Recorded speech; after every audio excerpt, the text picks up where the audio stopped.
Hola a todos y gracias por estar aquí nuevamente. El día de hoy nos encontramos de celebración ya que hace poco llegamos a los 40,000 suscriptores y como lo prometido es deuda, decidí tomarme un tiempo para preparar algo especial para ustedes. Es por eso que me enorgullece presentarles el primer volumen de Cuentos Cortos para No Dormir, una recopilación de historias cortas escritas por su servidor, entre las cuales ustedes van a tener la oportunidad de escoger cuál será la nueva saga del canal. Así que vayan preparándose para votar en los comentarios cuál de las historias que escucharán a continuación es su favorita, ya que puede que esta se convierta en una historia aún más extensa y más aterradora. Sin querer extenderme más, mil gracias a todos y cada uno de ustedes que me ha acompañado en este trayecto, tanto los que están desde el principio como los que van llegando y los que algún día llegarán. Les deseo de corazón que se encuentren muy bien y de no ser así les mando un abrazo enorme y ojalá todo mejore pronto. Y ahora sí, los dejo para que disfruten en compañía de sus seres queridos o de lo que sea que se oculta en sus casas.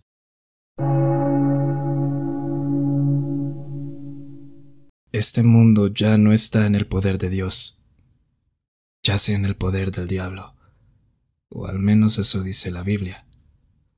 Y es verdad. Desde que el diablo camina entre nosotros, el mal se esparció por la tierra. Sus hijos vagan este lugar, dejando huella a su paso. Y es así como ese mal errante llega de formas distintas a todos los rincones del mundo, tocando a la puerta de los malaventurados. Y en mi caso, lo digo de forma muy literal. En el año de 1978, en una invasión a las afueras de la capital, algo proveniente del reino de las tinieblas vendría a visitarme. Nos habíamos mudado a ese humilde barrio a principios del año. Por aquellos días mi madre logró conseguir una entrevista para trabajar como empleada doméstica en una casa del centro de la ciudad. Como no podía llevarme, decidió que me dejaría con la tía Matilde, quien vivía unas calles más arriba. Ella era la tía de mi papá, y también la única familia que nos quedaba aquí, pues hace solo unos meses atrás mi padre se había ido a los Estados Unidos en busca de oportunidades como muchos, pero para eso debía hacer ese sacrificio de alejarse de su mujer y su hijo, como ya muchos lo han hecho. No había manera de saber que esa tarde que mamá tuvo la entrevista, muchos aspectos de nuestra vida estaban por cambiar, y no precisamente para bien. Salimos de casa y caminamos entre las veredas de terracería hasta llegar a lo alto de la loma. Ahí había un grupo de casas apartadas del resto de las calles más abajo. Era un callejón algo largo, con 10 casas a cada lado, muy humildes todas con las puertas de sus jardines casi pegadas, lo que dejaba un espacio justo para que se pudiera transitar por ahí. Todas las casas del lado derecho habían levantado cercos hechos a base de tablones y palos viejos, lo que hacía ver aquel callejón aún más estrecho y largo de lo que en verdad era. De resto, el lugar solo estaba rodeado por la maleza ya seca, con uno que otro árbol aquí y allá. Al final de dicha calle, en la última casa de ese terruño, vivía la tía Matilde. Ella era feliz cada que mi madre me llevaba a pasar el rato con ella. No le molestaba cuidarme en lo absoluto, ya que me le parecía mucho a mi papá, a quien ella quería mucho.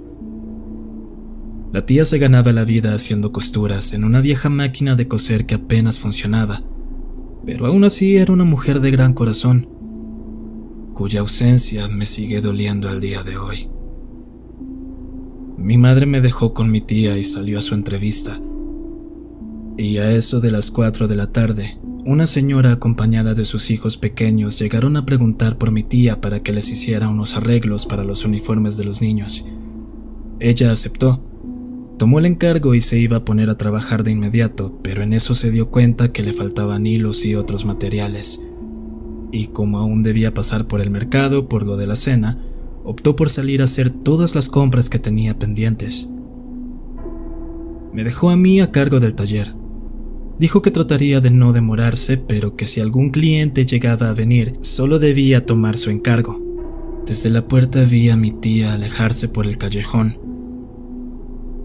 Las nubes que traía consigo aquel viento helado se hacían cada vez más oscuras, cubriendo a su paso la loma y el sol. Y luego, las primeras gotas de lluvia comenzaron a caer. Me di la vuelta cerrando la puerta tras de mí. Prendí una vela y me hice en el sillón para recostarme un rato en lo que regresaba mi tía. La verdad no creía que con ese clima alguien fuese a venir, así que tan pronto me acomodé. La luz de la vela y la lluvia empezaron a arrullarme, y en menos de lo que canta un gallo, ya estaba dormitando. Alguien afuera estaba llamando, o eso creí. Escuché que tocaron la rejilla de la entrada, ese ruido particular que hace una moneda o un anillo al chocar con el metal. Al abrir esa puerta blanca de madera y salir al porche, noté que frente a nuestra casa, a pocos pies de la reja del jardín, habían dos hombres, ambos de camisa blanca, manga corta, pantalón beige y corbata negra. Sus rasgos eran extranjeros, pues ese pelo rubio y ojos verdes intensos no eran característicos de la gente de esta zona, donde todos éramos morenos. Eran de estatura media, escuálidos, y alrededor de su cuello portaban una extraña cruz. Buenas tardes. Venimos a traerles las buenas nuevas. ¿Puede salir un momento? Dos voces muy graves retumbaron en mis oídos. Les grité desde la puerta que mi mamá estaba en camino y que mi abuela estaba dormida. Obviamente una mentira para hacerles saber que no estaba solo. Hubo silencio por algunos segundos. No hubo respuesta por parte de ninguno de los dos. Tampoco había notado que el cielo se había oscurecido aún más desde la última vez, y que con cada segundo que pasaba el clima empezaba a ponerse peor. Cúmulos de nubes negras atravesaban el cielo de manera veloz, y ventarrones fuertes comenzaron a chocar contra las casas del callejón.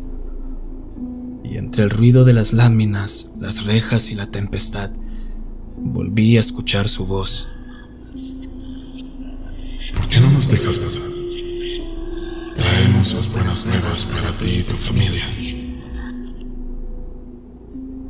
Por escasos segundos mi mente se había enfrascado en procesar lo que estaba ocurriendo con el entorno, que pasé por alto el hecho de que aquellas dos personas se encontraban en medio de una posible tormenta, con una ventisca lo suficientemente fuerte como para arrojar a alguien a varios metros por el aire. Al fijarse mi mirada en ellos, noté bien que tanto su cabello como su vestimenta tampoco se movían. Su imagen estaba completamente inafectada por lo que pasaba en este plano. Se encendió entonces una alarma en mi cabeza, una señal que me advertía del peligro que estaba tan cerca de mí, a un parpadeo de distancia. Buscando convencerme de que aquello en verdad estaba ocurriendo, volteé a verlos una vez más, y aunque frente a mí seguían dos personas vestidas como predicadores, detrás de ellos podía ver unas colas puntiagudas que se agitaban impacientemente. Creo que se dieron cuenta. Se dieron cuenta de que yo me di cuenta, y pareció causarles gracia porque escuché claramente un intento poco disimulado por contener la risa. Entonces tiré la puerta de un golpe y corrí a esconderme detrás del sofá de la sala sin apartar mi mirada de la puerta. Al pasar los minutos y no escuchar nada más, me fui acercando a la ventana. La lluvia apenas dejaba ver aquel callejón vacío, y pensando que ya estaba a salvo pero sin bajar la guardia, me aseguré de trancar la puerta y me fui a la habitación de la tía Matilde. Rezaba a Dios para que no se demorara ni un minuto más. El quejido de la puerta de la casa me dio a entender de que alguien había llegado. Confiado de que era mi tía, salí a su encuentro. Al poner un pie fuera del cuarto, vi que la casa se había quedado sin luz. y el frío de afuera empezaba a colarse, por lo que supuse que la puerta seguía abierta. A paso lento y precavido me acerqué a la sala, llamando a mi tía, pero nadie respondió. Llegué a la entrada solo para encontrarme con la casa vacía, o eso pensé. Me di la vuelta para proceder a cerrar todo de nuevo, y en ese leve movimiento alcancé a ver algo sentado en el sofá que hasta hace unos segundos estaba desocupado. Un ser que empezó a incorporarse lentamente sin siquiera apoyarse en nada. A mis espaldas había algo de presencia incluso más fuerte que la de aquellos dos extraños hombres. Se giró sobre el mismo lugar en el que estaba, y yo no lograba ver más que una piel con heridas expuestas acercándose a mí. Pero antes de que me alcanzara, salí corriendo de la casa aún en medio de la lluvia. Toqué con desesperación hasta en la última casa de la calle con la esperanza de que alguien me pudiera abrir. Pero al parecer yo era el único ahí. El único humano, al menos. Bajé por caminos estrechos hasta llegar a mi casa, donde me escondí bajo la cama y me quedé ahí por varios minutos hasta que los gritos de varias personas provenientes de la calle llamaron mi atención. Entre las voces reconocí la de mi tía, quien me llamaba con desesperación, así que salí de mi escondite a su encuentro. Ya había dejado de llover. Frente a mi casa, el grupo de amigas de la tía con quien iba a la iglesia la acompañaban.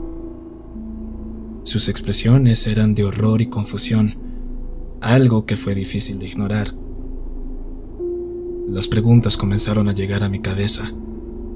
¿Cómo había dado mi tía conmigo? ¿En qué momento regresó? ¿Qué se hicieron los predicadores y esa criatura que estaba sentada en su sillón? La tía corrió tomándome en sus brazos y repetía: «Gracias a Dios estás bien», mientras me revisaba, a la par que las señoras se le unían en plegarias. Intenté contarle todo, y digo intenté ya que mi voz se rompió tan pronto le quise contar.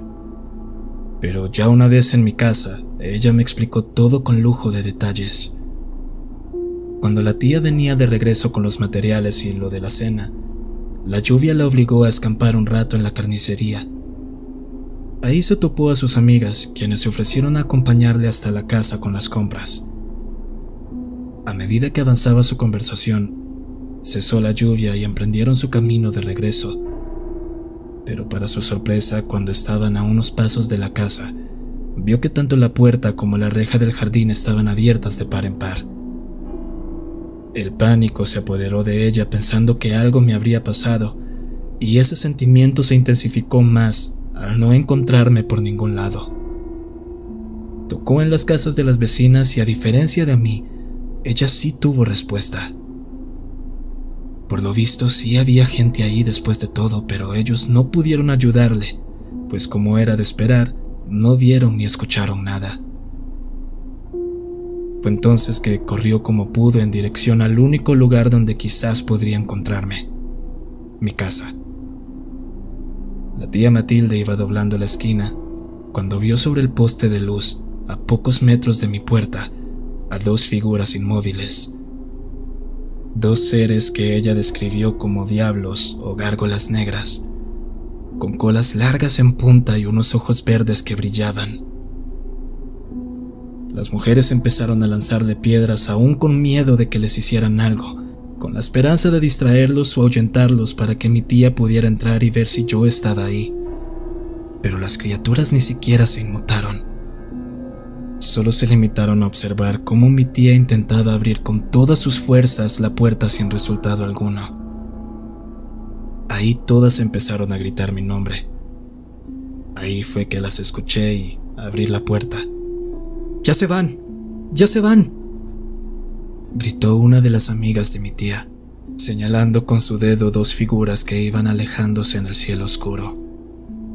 La tía Matilde decidió quedarse conmigo hasta que llegara mi mamá. Hizo lo posible en ese momento para hacerme olvidar un poco de todo aquello, mientras una de sus amigas fue a su casa a cerrar todo y asegurarse de que todo estuviera bien. Las cosas parecieron seguir su orden y aquella experiencia pronto se sintió como una historia de fantasmas más. Algo que se contaría entre la gente del barrio, pero que con el tiempo se perdería. Eso creí. Pero para mi mala suerte no fue así. Como dije al principio, nuestras vidas estaban por cambiar. La vida de muchas personas estaba por cambiar. Esa noche me fui a dormir. No le mencioné nada a mamá para no preocuparla. Estaba tan agotado de lo que había ocurrido que me dormí tan pronto me acosté. A las 3 de la mañana, una puerta de madera empezó a crujir.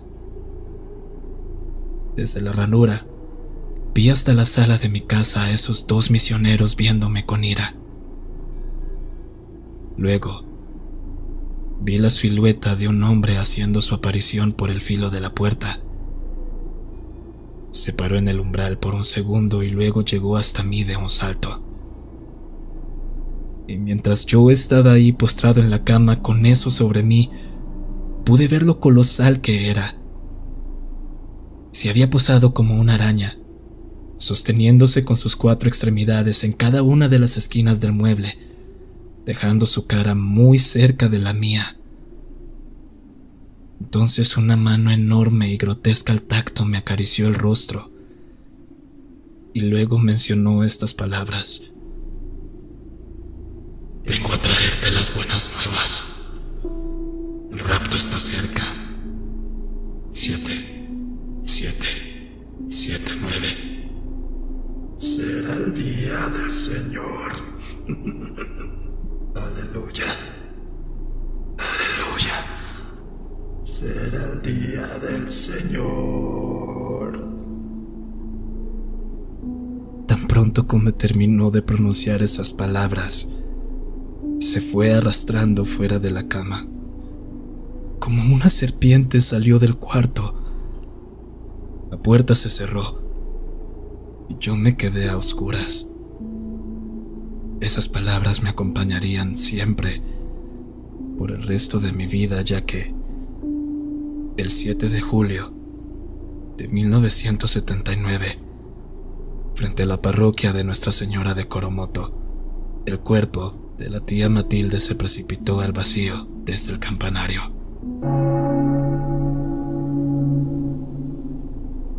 Sabes, hijo, el diablo también hace milagros. No solo Dios responde a tus oraciones, no solo Él las escucha. Ten en cuenta eso cada vez que le pidas algo, que el maligno también conoce el deseo que hay en tu corazón. Así que ten mucho cuidado con lo que pides, y más en voz alta. Con esta frase mi madre daba por concluida esta historia de fantasmas. Toda familia tiene sus anécdotas paranormales, pero son pocas las experiencias que logran transformarse en algo más, donde sus propios protagonistas y los eventos que los rodean pasan a ser una especie de mito entre los vivos, aún en vida y obviamente después de que dejan este mundo. En un lugar de Dapa, un pequeño municipio del departamento donde nací, vivía una mujer llamada Serafina, junto a su esposo Leonardo. La condena de aquella pobre mujer empezó una trágica noche en la que durante una riña en una cantina, su esposo fue apuñalado por un borracho. La pérdida de su amor le causó a Serafina un dolor que con el pasar del tiempo solo aumentaba. Era como una cruz de acero ardiendo que quemaba su espalda, dejándole una marca con la que debería cargar hasta sus últimos días, recordándole lo perdido. El día del funeral y el entierro, Serafina se puso un vestido negro de luto el cual ya nunca se quitaría. Luego de que todos abandonaran el camposanto, ella fue la única que se quedó abrazada a la tumba de su esposo, regando con sus lágrimas la corona de flores blancas sobre la cruz. Por días, la gente la veía vagar descalza aún con el vestido puesto, saliendo todas las noches al panteón a visitarlo. Era tanto su anhelo de sentirlo junto a ella, de volverlo a ver, que esa lápida fría de mármol se volvió su cama y almohada y la bruma su cobija. Y cuando la iglesia de aquel panteón abría sus puertas con el primer rayo de sol, ella aprovechaba para entrar a prender una vela por el alma de su esposo. Se fue convirtiendo entonces en un alma errante, aún sin estar muerta. A veces asustaba sin querer a los pobres incautos que cruzaban por la iglesia en la noche o la madrugada, cuando la veían salir con aquel vestido negro sucio por la tierra, caminando entre las tumbas, llorando todavía la muerte de aquel hombre que tanto amó. Pobre mujer. Su dolor llamó la atención de un ángel que pronto se le aparecía en sueños. Le contaba a la gente que cuando cerraba sus ojos en la noche, veía aquella iglesia del panteón a la deriva sobre un mar de agua estancada, negra y muy sucia. Corría y corría sobre aquellas aguas sin hundirse, a veces por horas, hasta que conseguía entrar en la iglesia. Allí la esperaba un ángel con brazos abiertos. Lo describía como un ser de belleza inmaculada, aunque supremamente alto y pálido. Este la tomaba y le decía que habían escuchado sus oraciones, que pronto se reuniría con su amado. Y cuando despertaba, salía corriendo a la iglesia a prenderle una vela a todos los santos, extasiada ante la idea de que su amado volvería por ella. Su fe en ese ángel fue creciendo cada vez más y más. Aconteció una madrugada cuando regresaba del panteón a su casa que se desplomó en su cama. La sensación de un brazo rozándole el vientre la despertó horas después, y una voz que era similar a la de su esposo, o que intentaba parecerse a la de su esposo, le habló. «Te extrañé. Volví como pediste. Volví», le decía al oído. Al voltearse se encontró con su esposo tal y como el ángel le había dicho. Había vuelto por ella, solo que, como es lógico, los muertos no pueden volver a la vida. Ya no estamos en la era del Señor donde estos milagros ocurren, y ese balde de agua fría fue lo que terminó de despertar a Serafina. Aquello que se había pegado a su espalda ahora la estrujaba con fuerza, mientras que empezaba a envolverse en ella alándola fuera de la cama. Y eso se volvió un ritual de todas las noches. El ente volvía por ella, le decía que era su esposo y que los santos le habían enviado de vuelta, para que así pudieran estar juntos. A veces incluso la sacaba a rastras de la casa, y entonces escuchaba en la madrugada el grito desgarrador de una mujer que subía por las veredas del pueblo hasta el panteón, gritando desesperadamente que no dejara que se la llevaran. Nadie se atrevía a salir. Todos sabían que era Serafina quien daba esos alaridos, pero nadie se atrevía a ayudarla por el miedo que le tenían. Las palizas que aquel ente le propinaba eran brutales, y en ocasiones la encontraban tirada en el panteón, en una tumba vacía que ninguno de los sepultureros recordaba haber cavado. Esa tortura se prolongó por un tiempo, hasta esa fatídica noche en que Serafina partiría de este mundo. En sus últimos días, su piel se había puesto de un tono gris, y ese cabello negro ondulado que un día fue uno de sus mayores encantos, ahora estaba blanco, sucio y enredado. Había dejado de ir a la iglesia hace ya un tiempo, pero la gente se empezó a preocupar más cuando ya no la escuchaban llorar por la noche, cuando dejó de aparecer también en el panteón, en las calles. Y no era precisamente por simpatía, sino que era su miedo a esa tranquilidad repentina, a que después de todo, algo malo aún podría pasar. Una peste horrible comenzó a inundar las calles del pueblo, y como era de esperarse, se asumió lo peor. Sin embargo, con la llegada de aquel pútrido olor, Serafina regresó. Volvieron a verla vagando en las calles, a veces entrando a la iglesia en la noche y al panteón como siempre hacía. A veces podían ver las ventanas de su casa abiertas, lo que permitía ver hasta la sala, y a ella la veían sentada a oscuras en un sillón, viendo la pared que tenía enfrente. Y quienes pasaban por esa casa a las horas de la madrugada o antes de que saliera el sol, decían también que podían ver a alguien más sentada junto a ella. Y cuando ambos personajes se percataban de las miradas de los curiosos, volteaban a verlos y soltaban un grito espectral que ponía a correr hasta el más recio de los hombres. Y el día menos esperado, una noche de diciembre durante los festejos de Navidad, un borracho venía bajando la vereda cuando se cruzó con dos hombres que intentaron asaltarlo. Logró zafarse de ellos en el forcejeo y corrió hasta ver a unos metros delante suyo una casa con las ventanas abiertas de par en par. Creyendo que había encontrado su salvación, el borracho saltó hacia adentro de la casa y se escondió con su pared pegada al muro. Escuchó a sus atacantes seguir de largo. Luego hubo un momento de silencio y cuando se sintió seguro para salir de nuevo se puso de pie. Entonces vio por primera vez a su alrededor. Todo estaba sucio y empolvado, como si esa casa llevase un buen tiempo abandonada. Caminó entre el reguero y la inmundicia que habían en el piso, esquivando restos de basura y uno que otro cadáver de rata y pájaro. El olor punzante a descomposición le pegó de repente. Pensó que venía de los animales que yacían ahí, pero supo de inmediato que no era eso. Él reconocía el olor a muerte, pues en aquellos tiempos de conflicto, él tuvo que enterrar varios cuerpos, incluyendo los de sus propios amigos y familiares, lo que eventualmente lo llevó a su alcoholismo. Su cabeza formaba 1001 posibilidades conforme se acercaba a la parte más profunda del lugar, donde el olor se intensificaba con cada paso. Parecía venir del pequeño patio.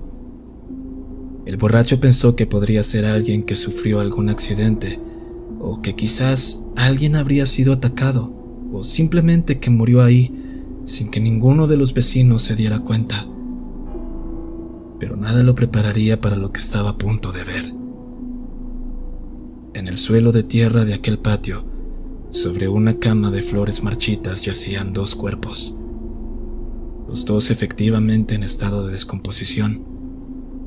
Uno vestido de traje, cubierto por tierra, mugre y gusanos, y el otro, una mujer con un vestido negro de luto, cuyo rostro deformado lo cubría un velo del mismo color.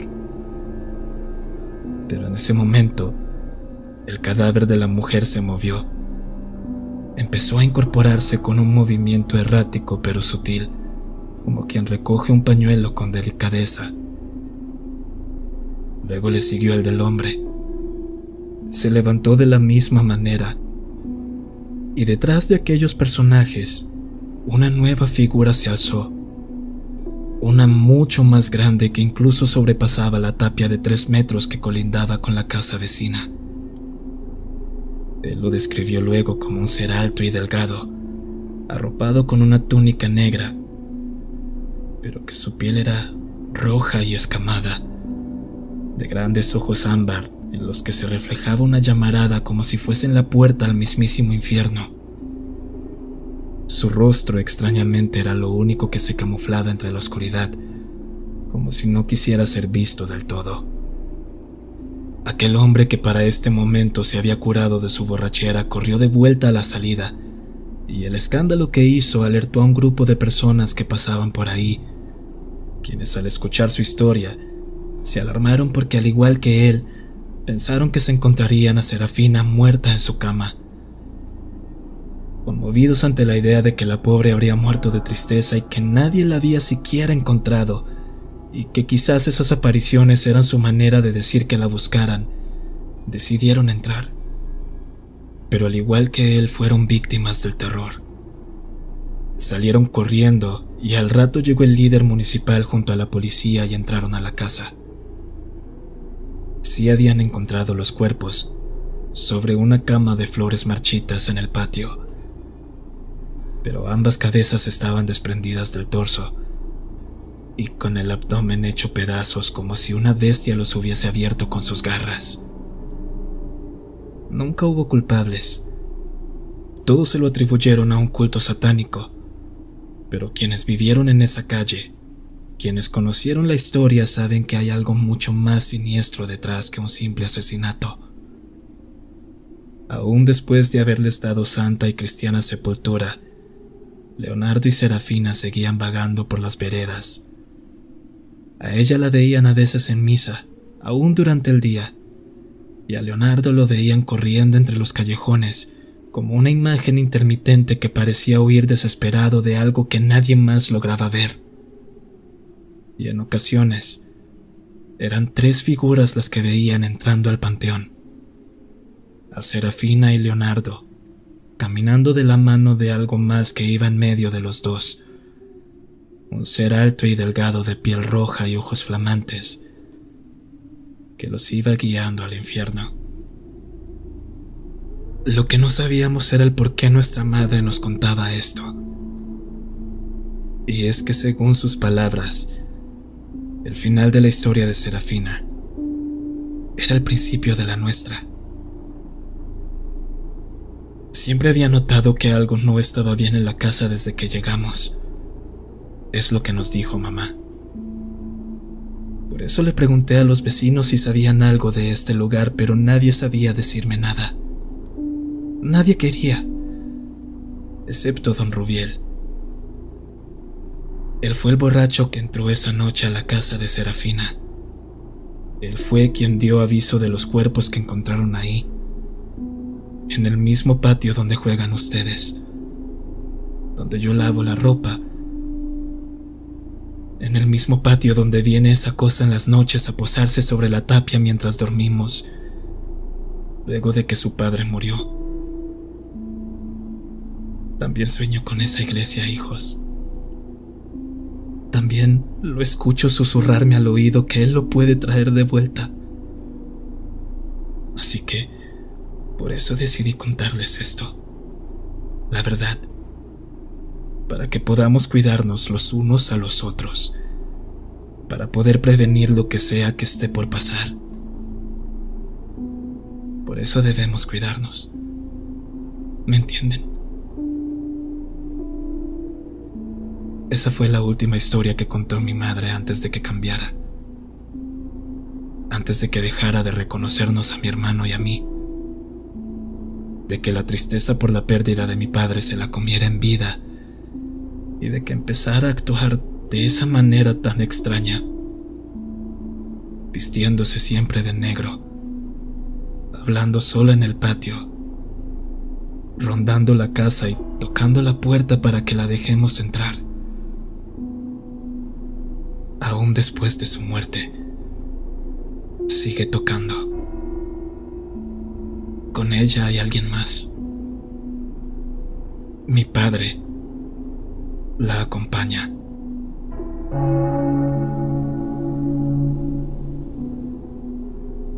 En un valle oculto entre las cordilleras Apalaches, construí una cabaña. Mi plan de retiro parecía perfecto. No tengo esposa ni hijos, nadie que me llore más que el perro que lleva una década a mi lado. Río, así lo bauticé tan pronto lo recogí. Llegué aquí a estas montañas que llevan literalmente millones de años adornando el paisaje, con la esperanza de vivir tranquilo lo que me quedaba de vida. Pero hablando de la vida, vaya que los azares que tienen son bastante curiosos. No siempre el silencio y la solitud son sinónimo de seguridad y paz. Estas tierras son ajenas al hombre. Es la cuna de wendigos, skinwalkers, brujas, apariciones de todo tipo. Los errores que habitan este lugar trascienden más allá de la comprensión humana, de nuestra sanidad. Por eso los locales respetan mucho lo que se cuenta por aquí. Por eso siempre le doy a los turistas esa misma advertencia que me hicieron a mí en un principio. Nunca entres a los bosques apalaches durante la noche. No solo, no acompañado. Nunca. Claro que no siempre fue así. La razón por la que empecé a tomarme en serio esa advertencia es porque me tocó vivir las consecuencias de primera mano. Una noche en la que Río desapareció de la casa. Aún estaba recién llegado a la cabaña, y con el escepticismo de un viejo chapado a la antigua que no cree en cuentos y supersticiones, descarté todo lo que me dijeron. Eran pasadas las 8 de la noche. Los animales del bosque no hacían ruido alguno. Ni siquiera el viento parecía soplar, lo que hacía que la soledad del lugar fuese aún más palpable. Cortaba la leña para el siguiente día, cuando escuché que Río empezó a ladrar. Me detuve y lo llamé para que se calmara, y así lo hizo. Pero su silencio duró poco. Al minuto estaba ladrando otra vez, con más desesperación, como llamándome. Creyendo que quizás había visto algún animal, lo mandé a callar de nuevo.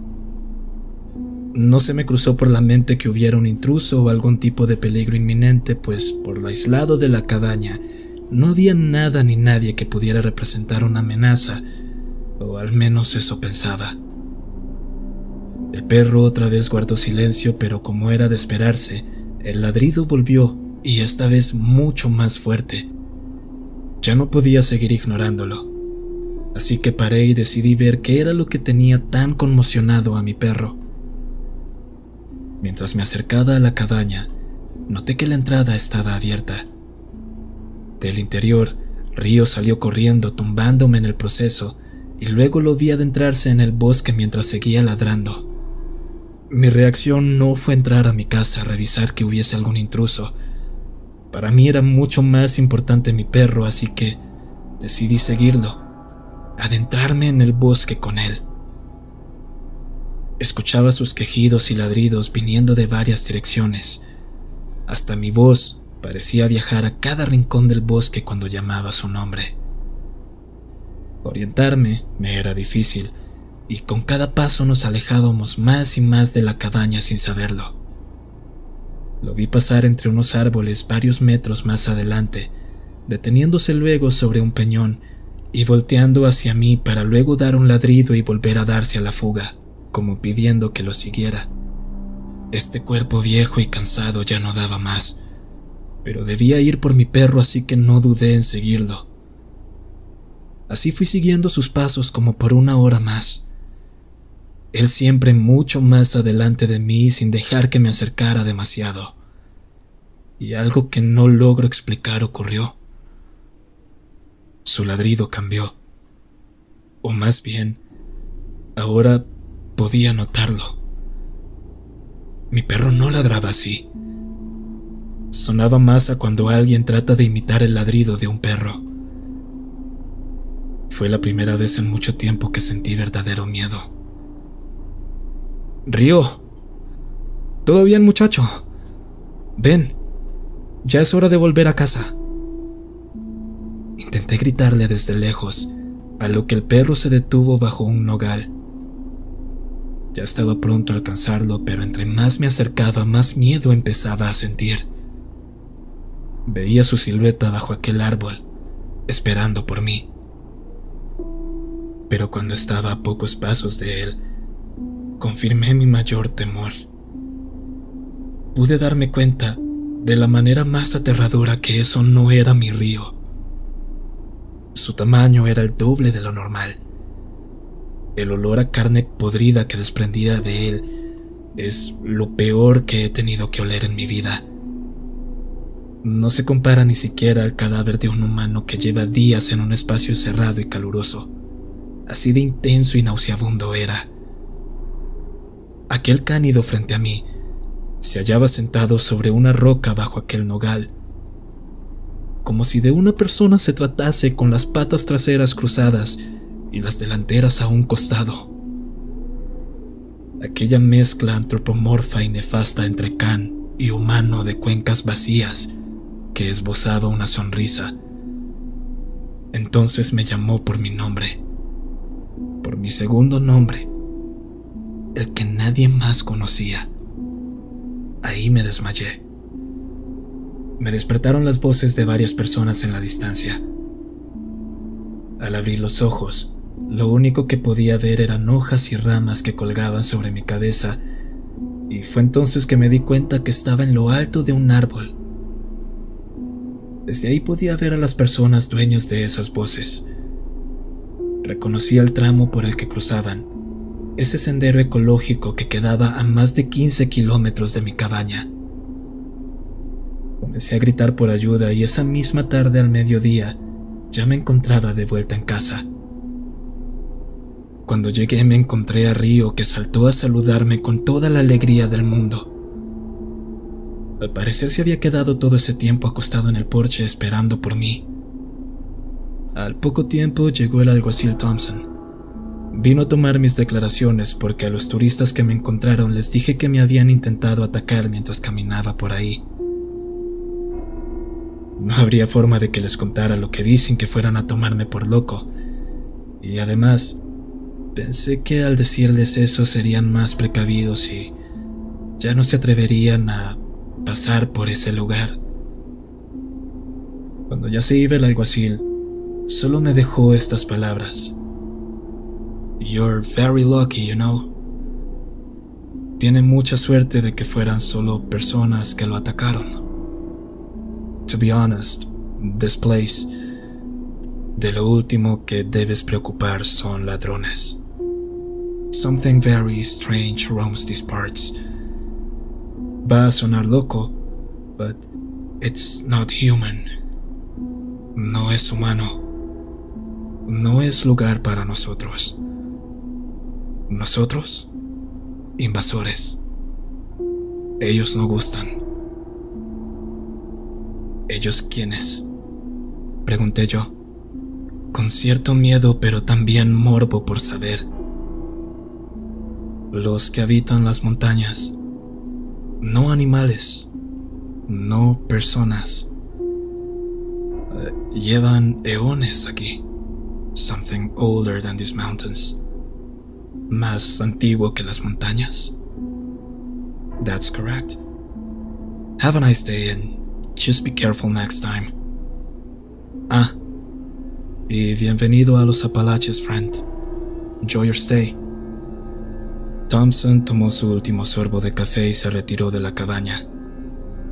Yo me quedé en silencio por lo que quedó del día, sentado en mi sillón viendo por la ventana hacia el bosque, preguntándome cuándo y con qué sería lo próximo que me iba a encontrar aquí en los Apalaches.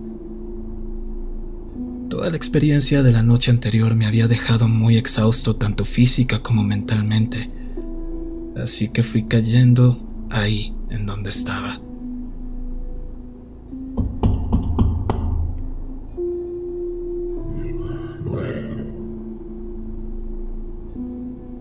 Algo en mitad de la noche llamó a mi puerta.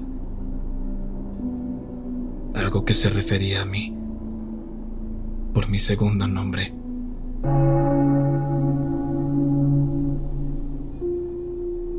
Hace mucho tiempo, antes de que yo naciera, un hombre joven regresaba a su pueblo luego de probar fortuna en la ciudad, sin saber que las cosas habían cambiado mucho en esos años que estuvo lejos de los suyos.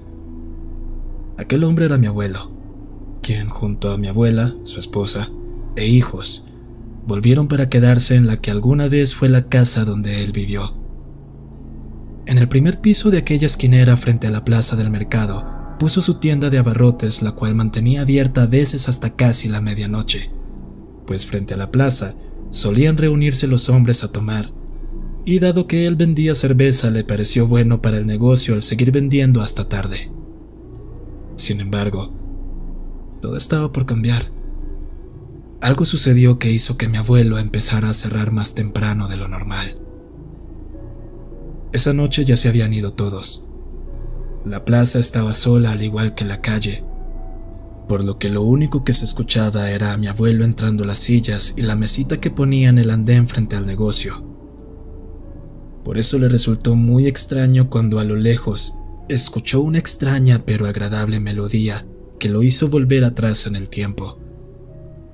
A esos años cuando todavía era un chiquillo corriendo entre el verde monte, cuando los domingos se iba solo a la feria con los centavitos que había logrado juntar en la semana.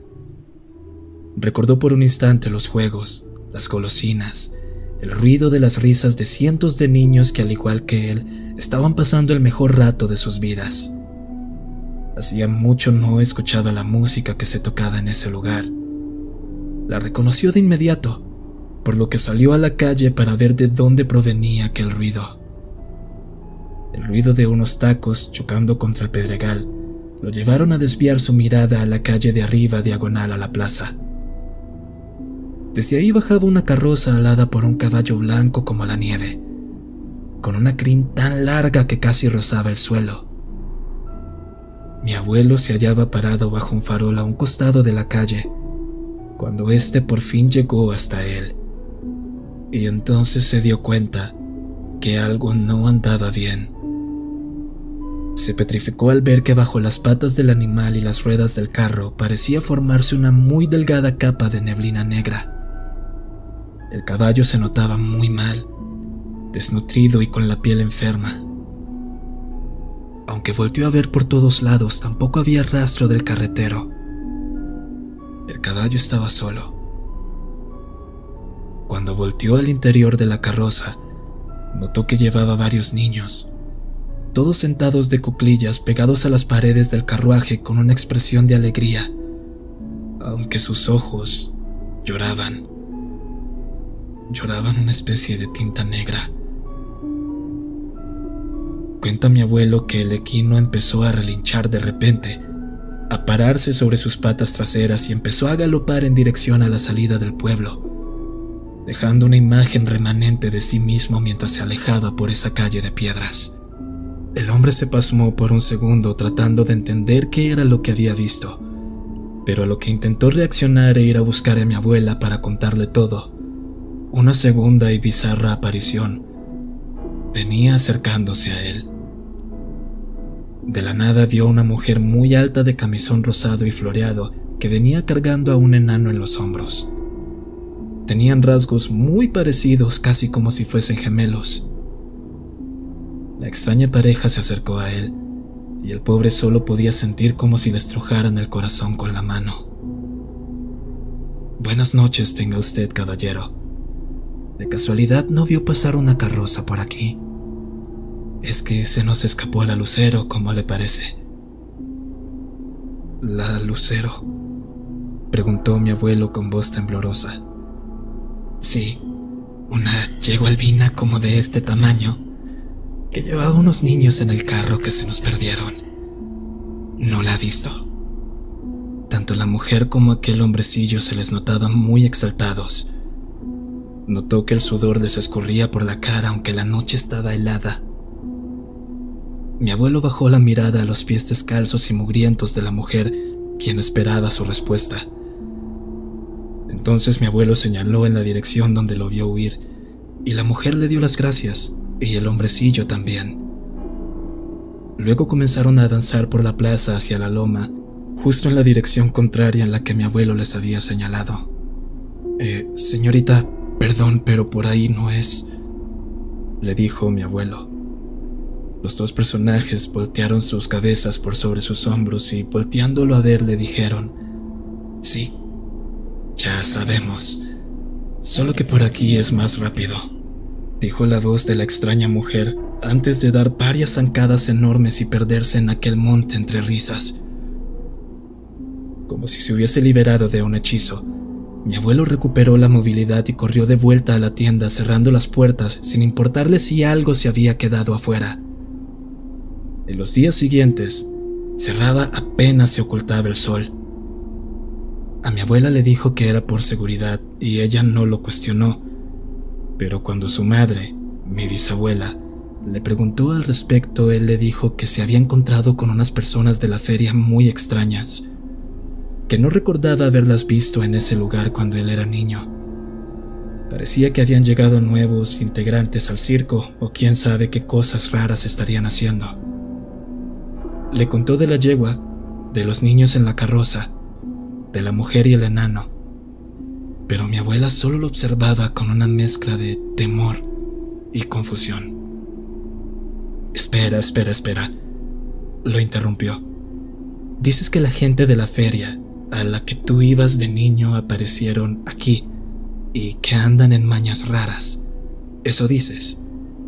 Sí, mamá. Yo los vi, no estoy loco. Ahí estaban, a metros de la puerta del negocio. Nunca me había sentido amenazado por algo que no fuera otro hombre, pero te digo que esa gente que llegó no me da buena espina. Mi bisabuela se echó la bendición y procedió a hacer lo mismo con mi abuelo. Mijo, yo te creo. Si me dices que los viste, te creo y sé que no estás loco, pero algo sí te debo decir. En este pueblo, en el que llevo viviendo casi 70 años de vida, nunca ha venido una feria. Ni en este ni en los pueblos vecinos. Han pasado caravanas de gitanos y gente de todo tipo, pero nadie que le hiciera el mal a nadie.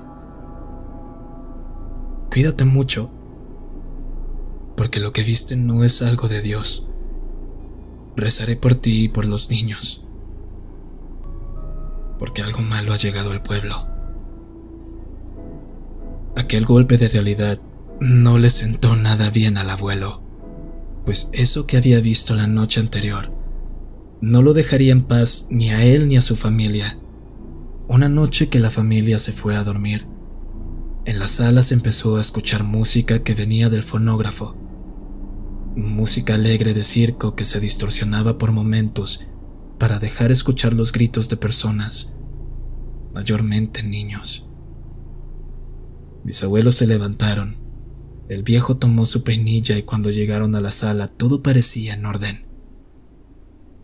Bajaron hasta la tienda en el primer piso y vieron que la puerta estaba abierta. Y del otro lado de la calle, un nuevo personaje macabro hacía su aparición, bailando bajo el mismo farol donde mi abuelo había visto esas cosas. Ahora estaba un payaso, con un traje que parecía de principios de siglo muy viejo. Saltaba de un lado a otro riendo y aplaudiendo mientras mi abuelo no dejaba de ver con horror el rostro de aquel ser. Aquel maquillaje corrido, los dientes manchados de sangre y esas dos cuencas vacías en las cuales se podía ver un resplandor anaranjado. De repente dejó de bailar para verlos a los dos. Luego apuntó a la ventana de arriba, donde dormían los hijos, para después darse la vuelta y entre bailes y brincos alejarse del lugar. Mis abuelos corrieron a la habitación y los encontraron a todos profundamente dormidos. Se quedaron con ellos esa noche y las noches siguientes. Por unos días todo pareció ser solo un mal sueño, hasta que mi padre fue con el abuelo y le preguntó que quién era el hombre que venía a leerles cuentos a mitad de la noche. Cuando mi abuelo le preguntó quién, él le dijo: es un hombre vestido de payaso. Se sienta siempre a los pies de la cama a leernos, pero nos da mucho miedo porque no tiene ojos. Y dice que nos va a llevar al circo, que ahí hay muchos niños como nosotros, que vamos a ser felices jugando con él.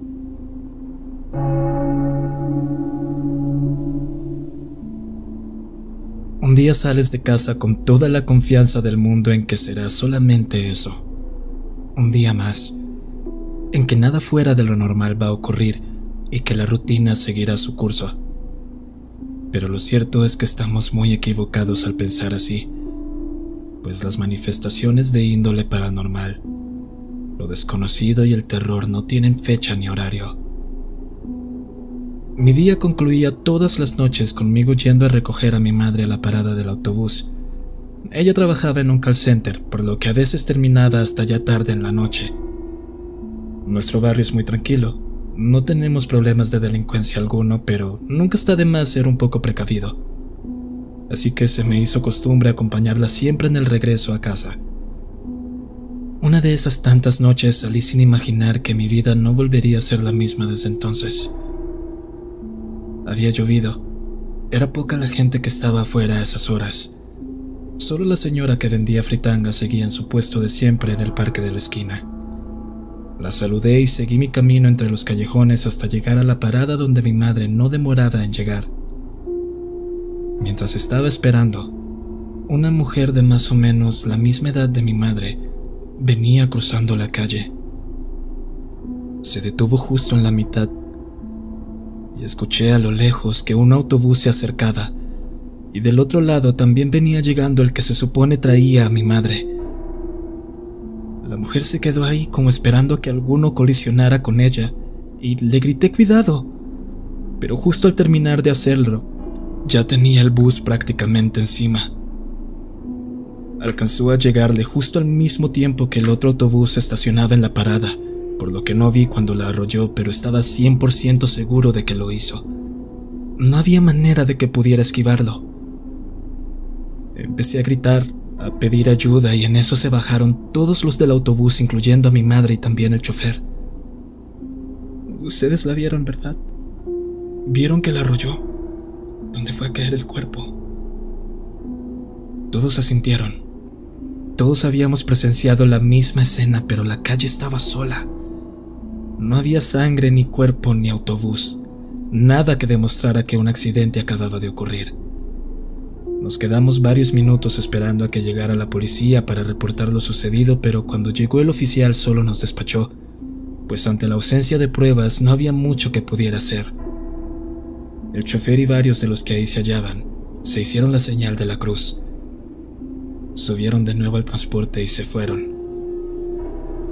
Ahí quedamos, solos mi madre y yo, con una mezcla de sensaciones producto del shock y el miedo del momento. Por suerte la casa no quedaba lejos, así que comenzamos a caminar de regreso.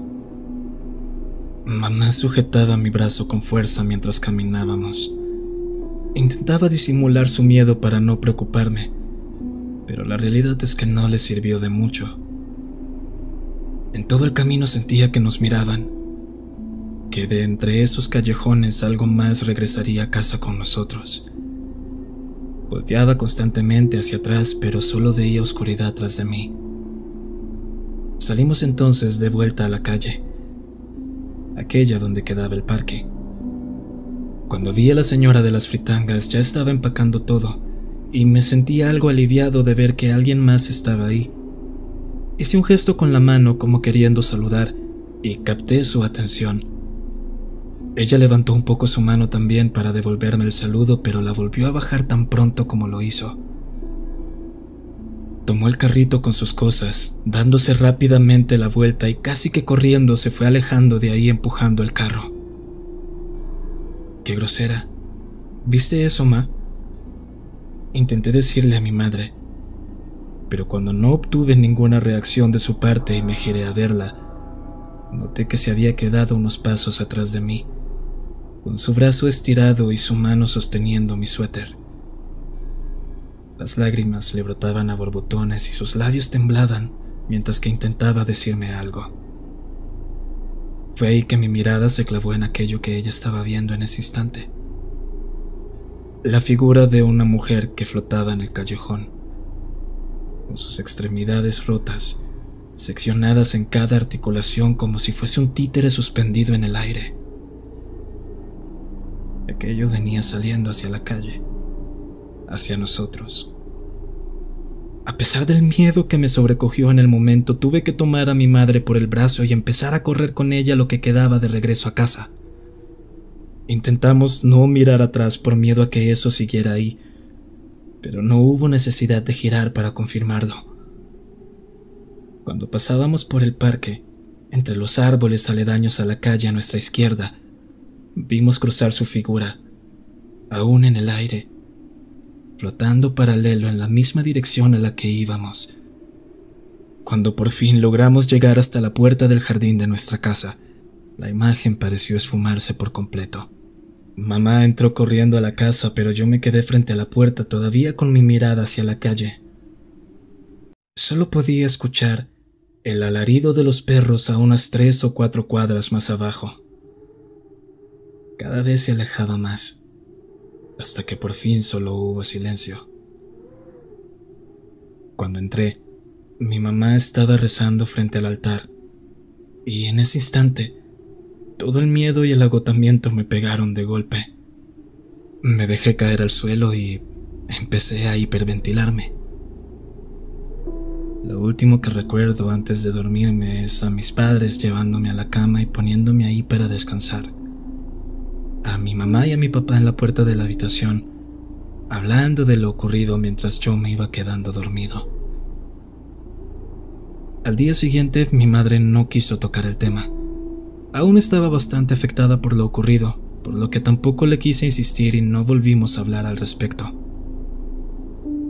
Días después, nos encontrábamos en el parque unos amigos y yo pasando el rato, conversando sentados en los juegos, cuando los perros comenzaron a aullar y automáticamente todos guardamos silencio. Jonathan, un chico que era unos años más mayor que el resto y a quien de cierta manera considerábamos el líder, nos sugirió que mejor ya nos fuéramos a la casa. Nadie lo cuestionó. Creo yo que para ese momento ya todos estaban al tanto de lo que ocurría y por eso todos se apresuraron y se despidieron. Pero noté que nadie se separó. Todo el grupito se fue juntos, a excepción mía y de Jonathan, quien vivía a 3 casas de la mía. Cuando íbamos de regreso, Johnny me dijo lo siguiente: sé que también la vieron tu madre y tú, a la deshuesada. Yo lo volteé a mirar con asombro, como preguntando cómo lo supo, pero él me respondió de inmediato: tu mamá pasó el otro día por la casa. Ya sabes que de vez en cuando a la tuya y a la mía les da por echar chisme y fue ahí que me enteré. El fantasma ese, no te preocupes, no hace nada. Aunque sí me parece extraño que se aparezca ahora de entre todos los tiempos. No puede ser coincidencia. Mira, en vida fue una mujer que vivía aquí en la otra cuadra, en la actual casa de los Ochoa, cuando tuvo aquel accidente hace ya muchos años. Pero durante todo ese tiempo nunca hubo una aparición.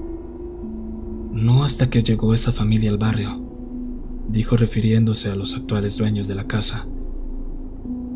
Desde que ellos llegaron aquí, empezó a verse a la deshuesada vagar por las calles.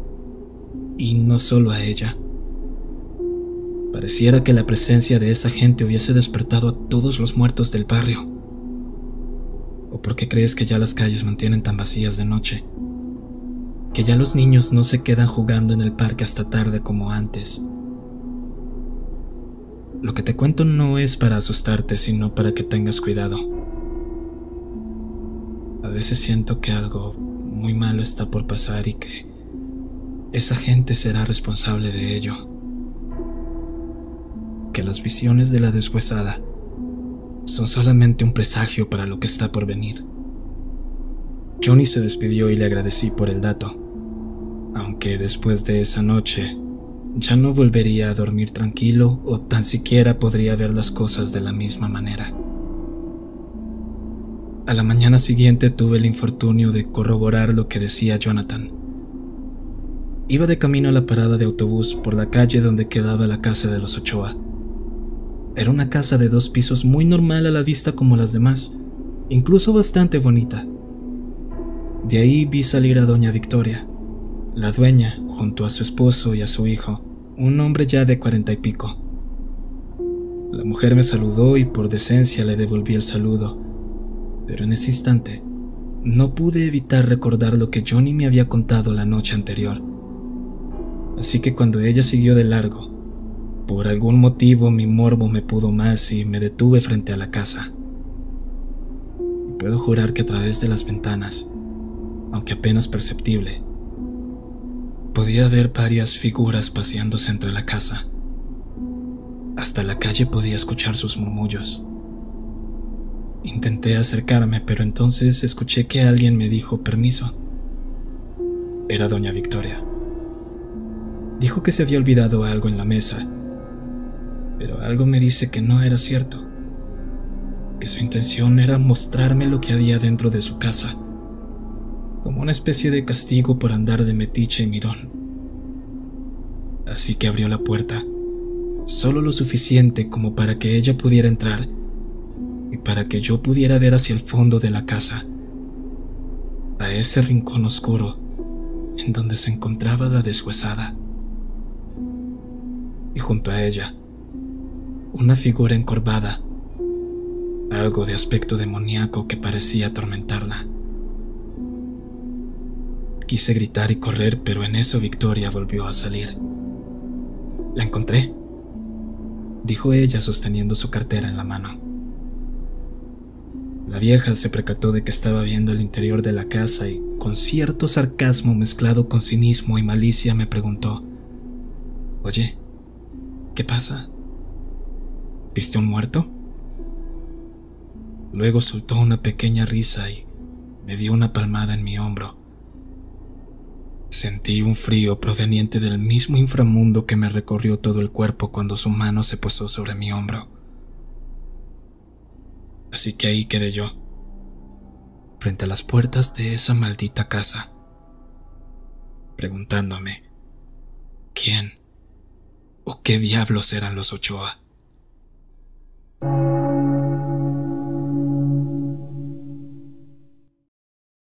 Si has llegado hasta aquí, muchísimas gracias por acompañarme. Sin más que añadir, los dejo en compañía de la noche y de todo lo que en ella se oculta. Mi nombre es Victoria, y que la noche los bendiga.